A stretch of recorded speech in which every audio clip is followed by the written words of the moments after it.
Ito ang latest weather update. Alamin ang pinakasariwang ulat panahon ngayon dito sa Information TV Educational Channel. Itong si Bagyong Mirasol, ito ay nananatili sa tropical depression category at patuloy na palayo na ito ng ating bansa. Ito'y huling namataan sa line 165 kilometers west ng Calayan, Cagayan. May taglay na lakas na hangin na umaabot ng 55 kilometers per hour at pabugso na umaabot ng 70 kilometers per hour. Ito'y kumikilos west-northwest sa bilis na 10 kilometers per hour. Dulot po na itong si Bagyong Mirasol, inaasahan po natin malaking bahagi ng Luzon na makakaranas pa rin po ng maulap na papawirin na may mga kalat-kalat na pag-ulan. Habang papalayo po itong si Mirasol, nababawasan na rin po yung mga pag-ulan na dala nito, pero inaasahan pa rin po tayo may mga pag-ulan po tayo ngayong araw, kaya tutok po tayo sa mga nilalabas na updates po ng ating mga local PRSD regarding sa mga heavy rainfall warning, rainfall advisory, or kaya mga thunderstorm advisory. Samantala, ito pong si Nando na nasa labas ay pumasok po ng ating Philippine Area of Responsibility kagabi ng 8 PM ay patuloy po natin babantayan po ito. Mamaya po natin sasabihin yung update po natin hinggil po dito.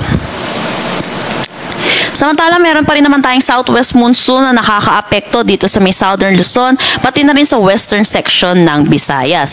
Dulot nitong southwest monsoon, asahan po natin magiging makulimlim ang panahon na may mataas na tsansa ng mga pag-ulan dito sa may Maropa at western Visayas. Kung makikita naman natin sa nalalabing bahagi po ng Visayas at Mindanao, wala masyado tayong kaulapan na nakikita. Inaasahan po natin magiging maaliwalas ang kanilang panahon, pero asahan din po natin yung mataas na tsansa ng mga localized thunderstorm lalo na sa hapon at sa gabi.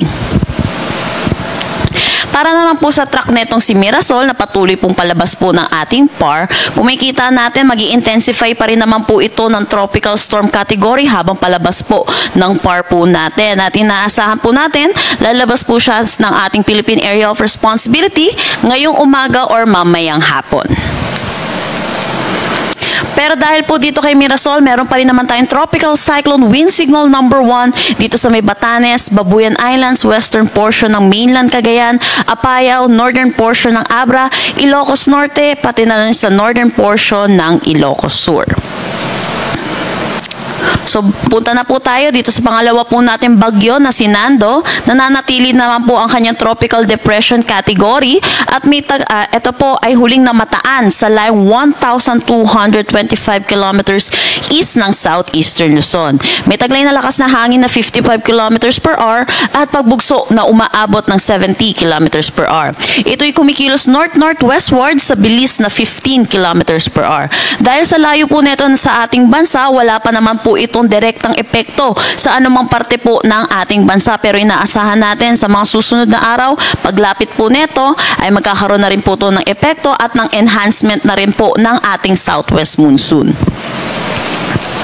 Para po sa magiging track po neto ni Nando, kung makikita natin, meron po tayong gray area po dito. Ito po ay yung cone of probability. Hindi po ito yung lawak po ng bagyo. Ito pong cone of probability, ito po yung lugar kung saan posibleng dumaan po yung ating bagyo. So sa nakikita po natin, ito pong si Nando ay posible mag-intensify into a tropical storm category ngayong araw. Naasahan din natin yung kanya pagiging isang typhoon category, pero hindi rin natin inaalis yung posibilidad na ito ay mag-intensify into a super typhoon. Samantala, inaasahan natin ang pinakamaaga po nating pagtaas ng tropical cyclone wind signal dahil kay Nando ay pagdating po ng ating Sabado. Pero yun po, pag meron po tayong super typhoon category, ang pinakamataas po nating tinataas ay signal number 5. So yun po, hindi po natin inaalis ang posibilidad na pagtataas ng tropical cyclone wind signal number 5. So iba yung pag-iingat po para sa ating mga kababayan para dito po sa susunod na bagyong si Nando. At isa pa po, dahil po ito pong bagyong si Nando ay nandito sa eastern section ng ating bansa, meaning po magkakaroon tayo ng enhancement ng southwest monsoon, kaya naasahan natin malaking bahagi po ng ating bansa ang makakaranas ng mga pag-ulan dulot ng habagat starting this weekend hanggang sa susunod na linggo. Iba yung pag-iingat po para sa ating mga kababayan dulot po netong habagat po natin.